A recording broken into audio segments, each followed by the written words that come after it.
عام انسانوں کو دعوت دیں جہاد کی اور انہیں تیار کریں ان کی مدد کے لیے بھی, ان کے دفاع کے لیے بھی. تو ایک صرف عورت اگر گھر میں بیٹھ کے پریشان ہو رہی ہے کہ میں کیا کر سکتی ہوں, تو پھر وہ تو کچھ بھی نہیں کر سکتی. بڑی نوازش, بڑی مہربانی. اور دوسرا یہ کہ جہاں جہاں مسلمانوں یہ جو ان پہ ظلم ہو رہے ہیں, وہ نہتے جو قتل ہو رہے ہیں, یہ مطلب پتہ نہیں یہ جو قتل کرنے والے جو مظلوم جو ظلم کر رہے ہیں وہ انہوں نے ڈالر لے کے بکے ہوئے ہیں, اسلام کو بدنام کر رہے ہیں, اور یہ اسلام کے خلاف سازش ہو رہی ہے بہت بڑی ہر جگہ. ان کو انہی کے ملکوں میں بھی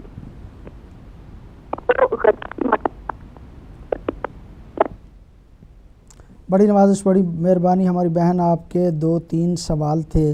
پہلے سوال کے حوالے سے تو میں ہی عرض کروں آپ کی خدمت میں کہ آپ نے ہمارے ٹی وی چینلوں پہ نماز کو باجماعت پڑھتے ہوئے دیکھا ہوگا.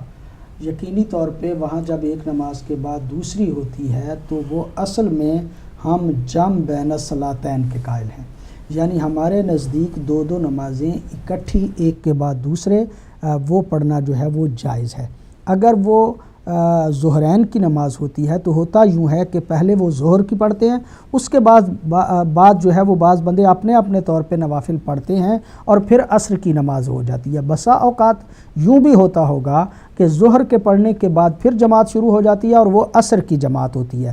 وہ پڑھتے واجب ہی ہیں, 4 ظہر کے 4 عصر کے, لیکن وہ ظہر اور عصر کی نماز ہوتی ہے اور کچھ نہیں ہوتا. اسی طرح مغرب و عشاء کو بھی ہم ملا کے یعنی ایک کے بعد دوسری جو ہے ایک ہی وقت میں تھوڑا سا پہلے مغرب پڑھ لیتے ہیں پھر عشاء پڑھ لیتے ہیں. اگرچہ اس مسئلے پہ وضاحت جو ہے وہ کئی مرتبہ کی جا چکی, انشاءاللہ پھر بھی کسی وقت اس کو جو ہے اس پہ عرض کریں گے. بنیادی طور پہ ہم مغرب و عشاء میں بھی جمع بین الصلاتین کے قائل ہیں اور ظہر عصر میں بھی جمع بین الصلاتین کے قائل ہیں. اس لیے وہ دونوں نمازیں ایک کے بعد دوسری پڑھی جاتی ہے, اور آپ کو شاید احساس ہو رہا ہوگا کہ ایک تو جو ہے وہ پڑھ لی تو یہ بعد میں کیا ہے, وہ دونوں اصل میں نمازیں ہی جو ہیں وہ ظہر عصر اور مغرب و عشاء جو ہے وہ پڑھی جاتی ہے.